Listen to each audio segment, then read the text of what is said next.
I'm Soledad O'Brien. Welcome to Matter of Fact. Hurricane Florence made landfall in North Carolina on September 14th with wind gusts topping 100 miles an hour.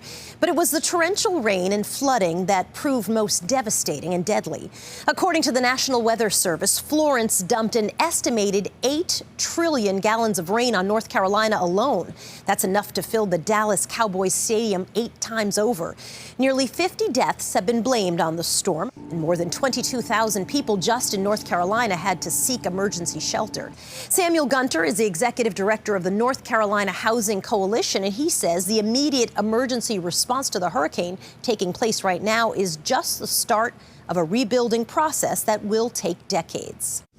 Samuel, thanks for joining us. I know you've got a lot on your hands with newborn twins and another small child and juggling all of this. It's been 3 weeks since the storm hit. The water crested just this weekend, past weekend. Can you give us a sense of how things look? Things look rough out there right now. I think the disaster has been at a scale that none of us really anticipated. And I think in many of these storms, you expect the wind and the rain and all of that to be so overwhelming, and it was the flooding, it was the rivers cresting and all of that that ended up having such a profound and total impact. TV news crews tend to come when the storm is approaching and make a lot out of that and sort of follow it to that point. And then they disappear when it's actually time for the rebuilding, which we just mentioned could literally take decades. Are you prepared for that?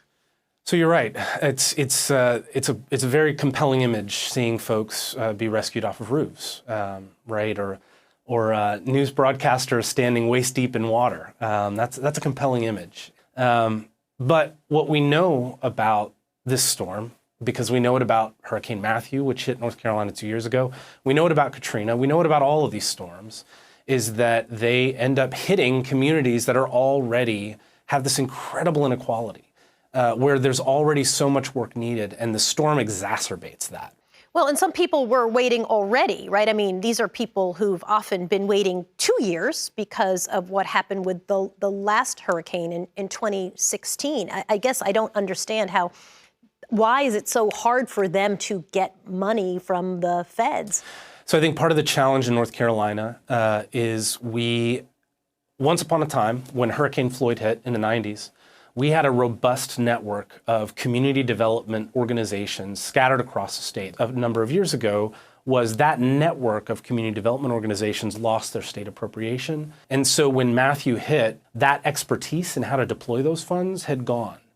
So what happens to a town like Princeville, which is overwhelmingly minority in the low-lying area, and consistently, anytime there is any kind of bad weather event, certainly a storm, a big storm, they get damaged, they get whacked.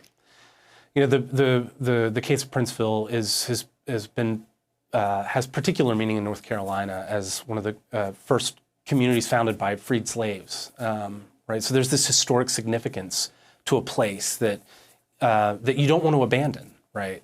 But the reality of the storm is that the storm itself, Florence, is not discriminating at all. It hits you with all of its power, no matter who you are. But it's hitting communities that have been built up over time with the reality of segregation, with the reality of racial disparities. And so you see these profound impacts on these communities that have the least amount of resources to bring to bear to come back.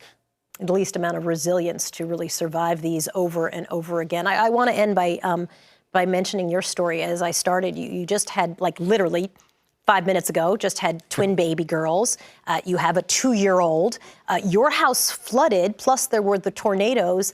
What's your situation? How are you dealing? So I live in Durham, North Carolina, and I live on a hill. But our house flooded during Matthew, and it flooded again during Florence. And so my wife and I and my 3 children were huddled in the stairwell during the tornado warnings while water was coming into our family room. We were fortunate, though, all things considered. It's always terrible. Thank you for giving us some insight. We really appreciate your time, Samuel Gunter. Thanks for talking with us.